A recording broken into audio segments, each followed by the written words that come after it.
ఈరోజు దేవుని వాగ్దానం నహూము గ్రంథం 1వ అధ్యాయం 12వ వచనం. నేను నిన్ను బాధపరిచితినే, నేను నిన్నిక బాధ పెట్టను. నేను నిన్ను బాధపరిచితినే, నేను నిన్నిక బాధ పెట్టను. ఈ విలువైన వాగ్దానం చిన్న ప్రవక్తల్లో ఒక్కరైన నహూముకు దేవుడు నినివే కొరకై అనుగ్రహించిన దర్శన వివరణ. యెహోవా రోషము గలవాడని, ఇదే సమయంలో ఆయన దీర్ఘశాంతుడు అని, ఆయన దోషులను నిర్దోషులుగా ఎంచువాడు కాడని, ఆయన ఉత్తముడని, శ్రమదినమందు ఆయన ఆశ్రయదుర్గమును తనయందు నమ్మిక ఉంచువానిని ఎరుగునని 1వ అధ్యాయం 7వ వచనంలో తెలియచేస్తాడు నహూము. పెద్ద ప్రవక్తలలో ఒకరైన ఇర్మియా కూడా దేవుని యొక్క హృదయాన్ని గూర్చి విలాప వాక్యాలు 3వ అధ్యాయం 31, 32 వచనాల్లో ప్రభు సర్వకాలము విడనాడని, ఆయన బాధ పెట్టినను తన కృపా సమృద్ధిని బట్టి జాలిపడునని, హృదయపూర్వకముగా ఆయన నరులకు విచారమునైనను బాధ అయినను కలుగుజేయడని తెలియజేస్తాడు. యెషయా గ్రంథం 60వ అధ్యాయం 18, 20 వచనాల్లో ఇకను నీ దేశమున బలత్కారమును మాట వినబడదు, నీ సరిహద్దులలో పాడు అను మాట గాని నాశనమను మాట గాని వినబడదని ఇశ్రాయేలును గూర్చి వాగ్దానం చేయబడుతుంది.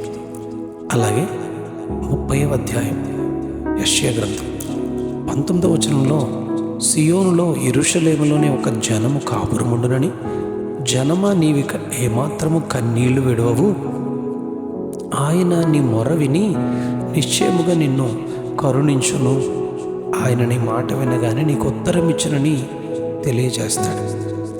ఆదికాండం 9వ అధ్యాయం 11వ వచనంలో జలప్రళయం తరువాత దేవుడు నోవహు కుటుంబంతో ప్రమాణం చేస్తూ, ఇక ఎన్నడూ జలప్రళయముతో జనమును నాశనము చేయనని, ఆకాశములో మేఘముల మధ్య ఒక ధనస్సును ఉంచానని దేవుడు వాగ్దానం చేస్తాడు. ఈ వార్త శుభవార్తే కదా. నహూము గ్రంథం 1వ అధ్యాయం 15వ వచనంలో సువార్త ప్రకటించుచు సమాధాన దర్శనమును తెలియజేయువాని పాదములు పర్వతముల మీద కనబడుచున్నవని తెలుపుతూ ఈ సువార్త ప్రభు అయిన యేసుక్రీస్తు వారి రక్షణ వార్తని తెలుపుతారు. అదేమనగా, ఇప్పుడు క్రీస్తు యేసునందున్న వారికి ఏ శిక్షా విధియో లేదు అని చెప్పుచు, దేవుడు లోకమును ఎంతో ప్రేమించెను కాగా ఆయన తన అద్వితీయ కుమారునిగా పుట్టిన వాని యందు విశ్వాసముంచు ప్రతివాడును నశింపక నిత్య జీవం పొందినట్లు ఆయనను అనుగ్రహించనని, లోకము తన కుమారుని ద్వారా రక్షణ పొందినట్లు ఆయనను అనుగ్రహించనని యోహాను సువార్త 3వ అధ్యాయం 16వ వచనంలో తెలియచేస్తాడు. ఒక్క మాటలో చెప్పాలంటే, దేవుడు తాను కలుగు చేసిన నరులను, ప్రజలను, లోకాన్ని నాశనం చేయడం ఆయనకిష్టం లేదు.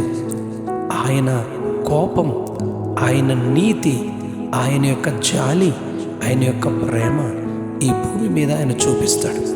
అయితే ఆయన కోపం నిమిషం మాత్రం ఉంటుంది, ఆయన దయ ఆయుష్కాలం అంతా నిలుస్తుంది. ఈ రోజున దేవుని విలువైనటువంటి వాగ్దానం నహూము గ్రంథంలో దేవుడు తెలియచేస్తూ ఆయన అంటున్న మాట, నేను నిన్ను బాధపరిచితినే, నేను నిన్నిక బాధ పెట్టను అని ప్రభు చెప్తూ ఉన్నాడు.